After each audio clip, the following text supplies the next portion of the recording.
नमस्कार. आज आपण या व्हिडिओमध्ये पी.एम. किसान शेतकरी सन्मान निधीच्या हप्त्याबद्दल माहिती घेणार आहोत. आता 20 हप्ते आपल्या खात्यावर आत्तापर्यंत पडलेले आहेत.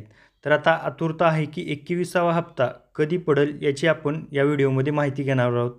तसेच कोणत्या शेतकऱ्यांना हप्ता पडणार नाही याची पण माहिती घेणार आहोत. आता हा 21वा हप्ता कोणत्या तारखेपर्यंत व कोणत्या महिन्यामध्ये पडू शकतो याची पण माहिती आपण या व्हिडिओमध्ये घेणार आहोत.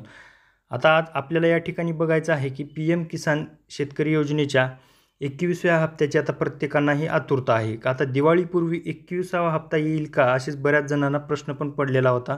शासन दिवाळीमध्ये एक दिवाळी साजरी करण्यासाठी शेतकऱ्याला काही हप्त्याच्या माध्यमातून मदत करू शकतं का अशी बऱ्याच शेतकऱ्यांना आतुरता होती. परंतु आता दिवाळीनंतरच शेतकऱ्यांना हे पैसे मिळतील अशी खात्री आहे. मात्र यावेळी 2,000 रुपयांना काही शेतकऱ्यांना मुकावे लागणार आहे. म्हणजे काही शेतकऱ्यांना ज्यांचं पात्र शेतकरी नाहीत अशा शेतकऱ्यांना ह्या हप्त्यापासून दूर ठेवू शकतं सरकार. आता कोणत्या शेतकऱ्यांना ह्या हप्त्यापासून दूर राहावं लागेल याची पण माहिती आपण घेणार आहोत. आता शेतकऱ्याला आर्थिकदृष्ट्या सक्षम व्हावे या उद्देशानं महाराष्ट्र शासनाने तसेच राज्य शासनाने या हप्त्याची सुरुवात पी.एम. किसान योजनेची सुरुवात केलेली आहे.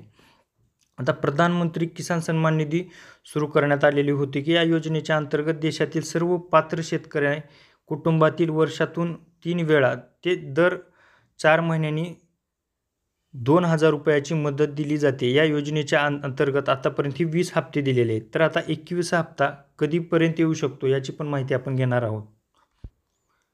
आता आपण त्या अगोदर बघूयात की कोणत्या शेतकऱ्यांचा हा 21वा हप्ता थांबू शकतो. आता ही योजना पात्र शेतकऱ्यांसाठी आहे. गेल्या काही महिन्यामध्ये विभागाने अशा शेतकऱ्यांची ओळख पटवली आहे की ज्यांनी चुकीची कागदपत्रे अपात्र असतानाही नोंद केलेली आहे. अशा शेतकऱ्यांचे अर्ज रद्द केलेले जात आहेत. जर एखादा शेतकरी योजनेच्या अटी पूर्ण करत नसेल तर त्याचा पुढील हप्ता रोखला जाऊ शकतो आणि आधीची मिळालेली रक्कम देखील वसूल केली जाऊ शकते असं आपल्याला या ठिकाणी सांगितलेलं आहे. आता बऱ्याच शेतकऱ्यांनी चुकीचे कागदपत्र असतील किंवा चुकीच्या पद्धतीने लाभ घेतलेला आहे अशा शेतकऱ्यांना लाभ बंद करून त्याची रक्कमसुद्धा वसूल केली जाऊ शकते. शिवाय आता वेळेवर अशा प्रक्रिया पूर्ण न करणाऱ्या शेतकऱ्यांना हप्त्याचा विलंब होऊ शकतो. ई-KYC आणि जमीन पडताळणी ही 2 आवश्यक कामे आहेत जी प्रत्येक शेतकऱ्यांसाठी अनिवार्य आहे. जर एखादा शेतकरी या दोन्ही प्रक्रिया पूर्ण करण्यात अयशस्वी झाला असेल तर त्याचे नाव लाभार्थी यादीमधून वगळले जाऊ शकते व पुढील हप्ता येणे थांबू शकते.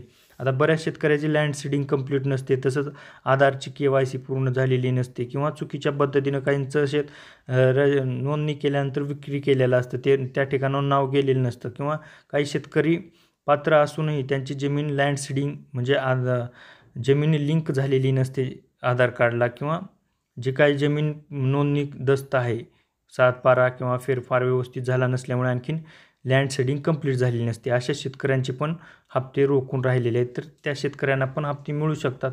तसेच पात्र नसलेल्या शेतकऱ्यांचे हप्ते 21वा हप्ता हा बंद होऊ शकतो. आता 21वा हप्ता कधीपर्यंत मिळेल हे बऱ्याच जणांना आतुरता आहे. बरेच शेतकरी 21व्या हप्त्याची वाट पण पाहत आहेत. आता गेल्या काही दिवसापासून अशी चर्चा होत आहे की सरकार दिवाळीपूर्वी शेतकऱ्यांच्या हप्त्यात 21वा हप्ता पाठवू शकतो. पण तसं काही अद्याप झालेलं नसल्याने हे चित्र आहे की दिवाळीनंतर हा 21वा हप्ता येणार आहे. तर तो नोव्हेंबरच्या पहिल्या किंवा दुसऱ्या आठवड्यामध्ये ही रक्कम अकाउंटमध्ये जमा होण्यास चालू होऊ शकते. आता नेमक्या तारखेबाबत सरकार किंवा विभागाकडून अद्याप कोणतीही अधिकृत घोषणा झालेली नाही. परंतु नोव्हेंबरच्या पहिल्या किंवा दुसऱ्या आठवड्यामध्ये हा हप्ता मिळण्याची शक्यता जास्त आहे. आता आपल्याला ई-KYC आणि जमीन पडताळणी म्हणजेच लँड सीडिंग ज्यांचं झालेलं नाही आणि ज्यांचं बँक खात्याला आधार कार्ड लिंक नाही अशा शेतकऱ्यांना हा हप्ता मिळू शकत नाही. त्यामुळे जर कोणाचं बँकेशी आधार कार्ड लिंक नसेल तर अशा शेतकऱ्यांनी आधार कार्ड लिंक करून घ्या व तसेच आपला प्रोफाईलमध्ये लॉग इन करून पी.एम. किसानच्या वेबसाईटवर बघितल्यानंतर त्या ठिकाणी लँड सीडिंग यस दाखवलं पाहिजे. मग त्यामुळे ज्या शेतकऱ्यांना हप्ता मिळण्यास कोणतीही अडचण येऊ शकत नाही आणि ज्या शेतकऱ्यांना लँड सीडिंग नो असं दाखवतंय त्या शेतकऱ्यांनी लवकरात लवकर आपल्या तलाठी किंवा कृषी सहाय्यकला संपर्क करून याबद्दल माहिती सांगणे महत्त्वाचं आहे. ही तुम्हाला माहिती आवडली असेल तर नक्की चॅनलला सबस्क्राईब करावा. असे नवनवीन अपडेट्स पाहण्यासाठी आपल्या यूट्यूब चॅनलला सबस्क्राईब करा व हा व्हिडिओ मित्रांना नातेवाईकांना नक्की शेअर करा. धन्यवाद.